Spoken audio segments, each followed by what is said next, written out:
welcome to the SilmFilm Script Discussion, Season 1, Episode 5. We're desperately trying to catch up with our compatriots over there at Mythgard. Today we're going to be doing Episode 5, which is after, next season will be easier because we're going to start a lot earlier. I'll tell you that much right now. So basically, what we're going to be covering today is going to be the creation of the lamps. Okay. Last week we did Melkor's arrival in Middle Earth and the issues that arose because of that. Him integrating into Middle Earth, and this episode we're going to see him more as kind of part of the community for right now, probably for the last time, really. And we're also going to be dealing with the evil Ungoliant and her evilness. So, this episode. This is an important one. I know this was a very controversial one when we were discussing it, so this should be fun. All right. Firstly, we definitely need to super quickly figure out what we're doing with the frame this episode. You said you had something. What's that? You said you had something that Lorraine had mentioned. Yes, she had talked about doing it in doing the storytelling in the Hall of Fire, and because it really sets up as far as visually, we're going to see a lot of light and shadow, and it's going to be like just a cool environment. The Hall of Fire, like the Book of Lost Play Hall of Fire. No, like the whatchamacallit, like when I believe that that they find Bilbo there. Yeah. During Lord of the Rings. So it's been a while since I read that part, one of those parts. Yes. So I got them a little bit crossed. Yes. I don't feel like we're going to need a whole lot of frame this episode. That's what the notes say. Dave and Corey sounded uncomfortable. Yeah. I definitely agree. I think that they were uncomfortable mostly because they were without Trish on an episode that really could have used her input, I believe. Hi, Morpheus. I've seen you up in here before. Welcome aboard. All right. So we need to be figuring out what we're doing with the frame.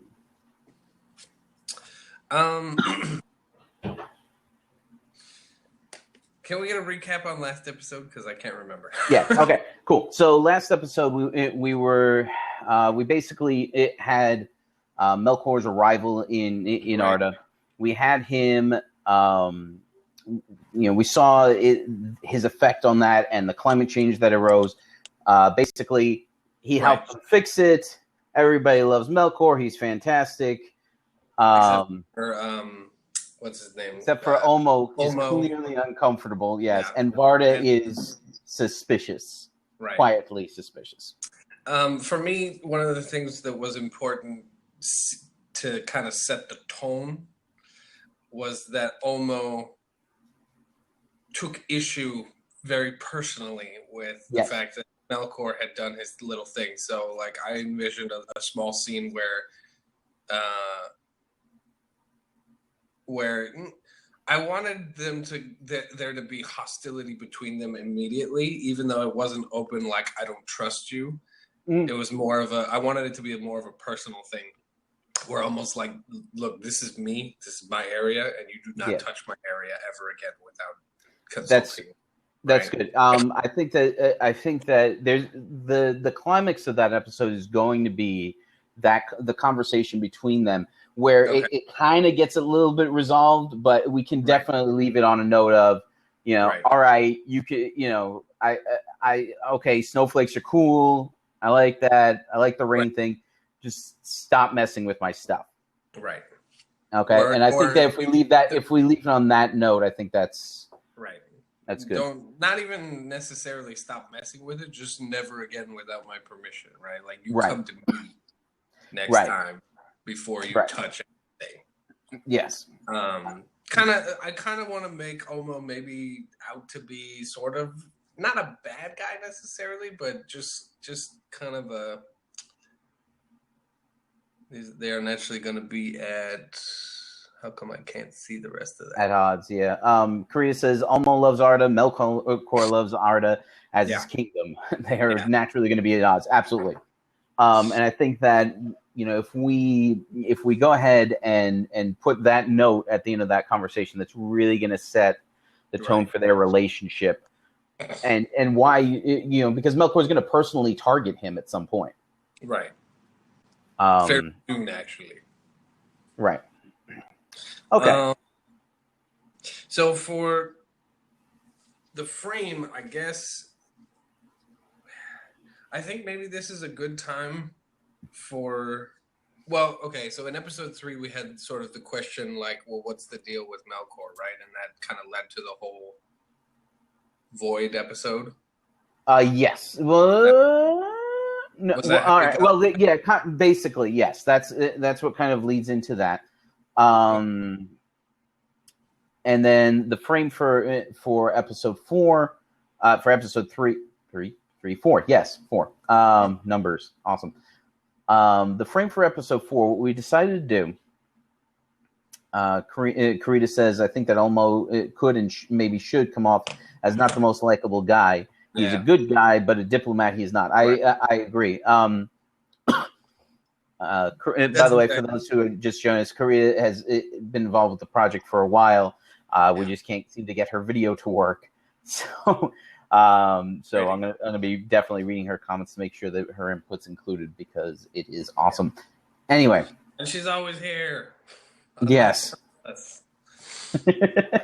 right. So in the frame of the last story, what we did was we wanted to set up a note of pride for Estelle, to kind of lead into this idea of nothing is evil in the beginning, right? Okay, to make it a warning. And I want the frame to kind of emphasize that this is like a parable, essentially. Like he's reading, Jesus is teaching his followers. You know what I mean? Like he wants him to hear the story and kind of present it in that way. Like, not necessarily just the lamps. I feel like the lamps are kind of a segue into Ungoliant and Nessa.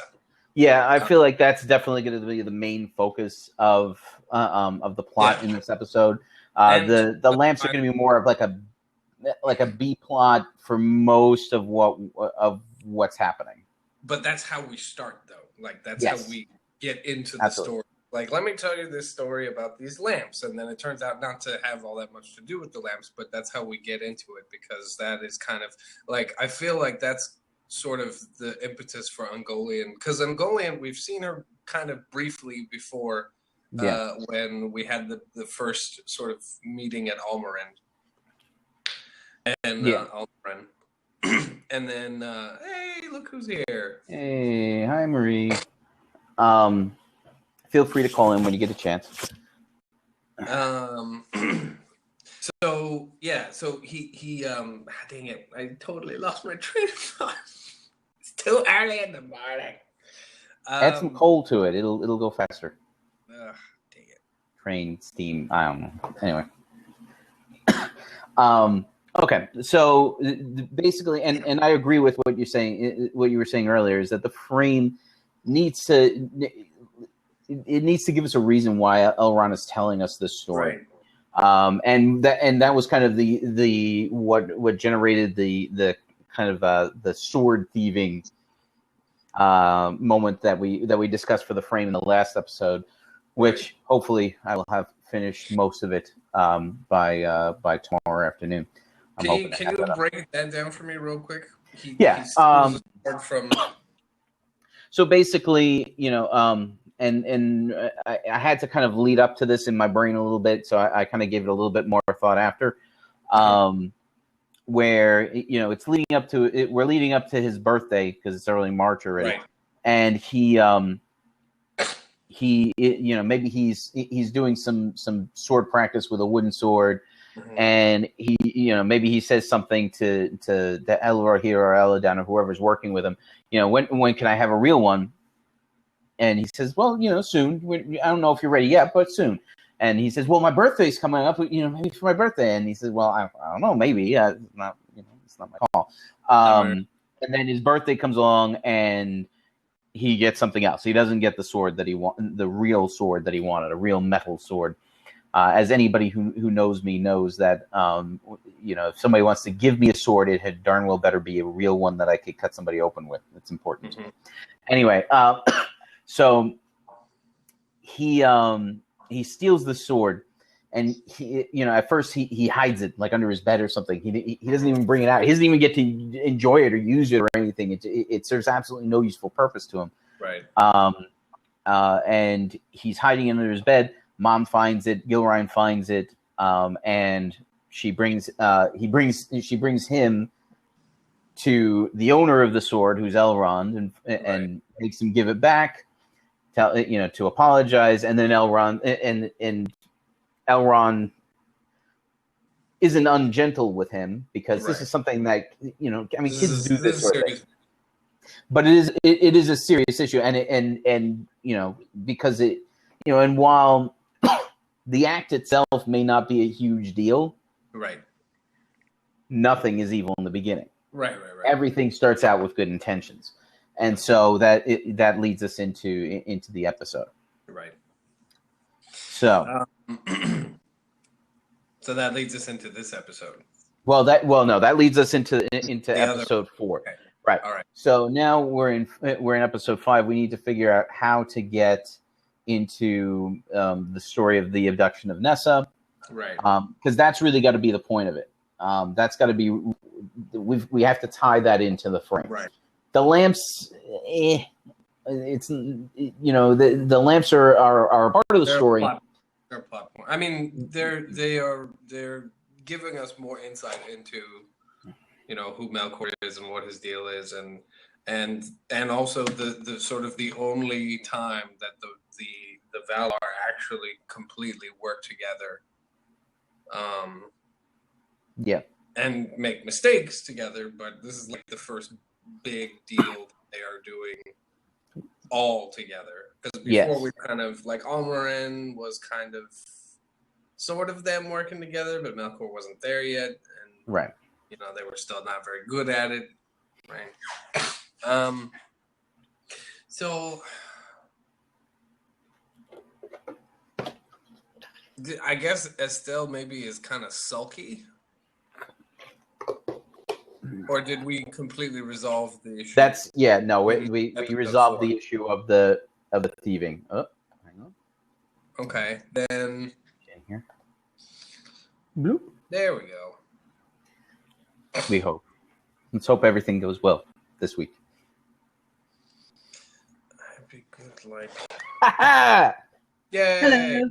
Hey, and the audio is there, and the video is there. Awesome. Everything is awesome. Everything is awesome, as we discussed last time. Yes. Hopefully it stays that way. Yeah. Everything's cool when you work as a team. All right. So, the question is that we're working on right now is what is Elrond trying to convey by telling us the story of the abduction of Nessa? Now, one of the things that I felt was a key. I'm sorry. One second. One of the things that I thought was a key component to making Nessa not entirely passive in that situation was by making her rescue a direct result of her faith in the Iluvatar rather than her like, oh, is there no hero that can come and save me? You know, Yeah. that we definitely want to avoid. Yeah. We'll save that As was very thoroughly hashed out in the forums. I agree that that's the key point that we need to tie into if we're going to make it be relevant. Yeah. How to do that, I'm not sure. Okay. So, well, what are some of the components of that? Some of the components of that are there's this situation that I'm not entirely in control of, and I just have to because we're going to see this faith in Aragorn in later at the end of Lord of the Rings. We're going to see this happening, and we see it also in at the beginning of the Two Towers. All right, so this is really going to be a key component of his life. So it has to be something important. It's going to emerge in his life pretty well, but it's going to inform a lot of decisions that he makes, important decisions. It's going to be part of his character. Right.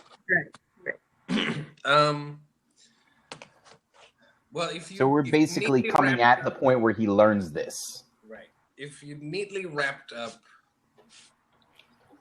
the previous episode, then I don't know. I feel like we need a scene that demonstrates either he is in danger of losing what faith he already has, or else he is just completely ignorant about needing to have faith in moments. So, I mean, some kind of crisis moment. Is this going to be a bad things happen to good people kind of lesson? Because if so, we can just put someone in his life who's a good person who just had something absolutely terrible happen to them. I feel like it's more than that. Just that, though. I think it's also think that's part of it, though. And a big part there is a component of that, but I think that more importantly, I think that the key element is that we have to do the right thing, even when the right thing isn't the most convenient thing. It's not it's not the easy thing. So do we want the death of his father on screen now, or do we want to tell that story later? I was thinking about that. Yeah, I was thinking about that today, and I was thinking that maybe the best time to introduce that is during the episode with the destruction of the lamps, which is the next episode. Okay. But I feel like we could broach the subject. Because I'm struggling to think about what else we could do. We would have to contrive something. And we've already contrived a couple of different things for Estelle. It would be nice to get a hold of something that already exists. Mm-hmm. And that's really good. Like I would kind of.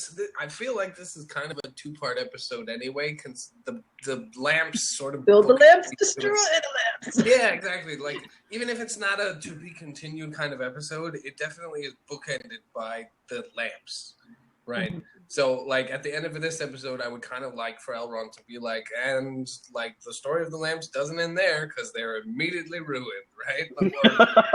Doesn't give away the story, but you know what I mean.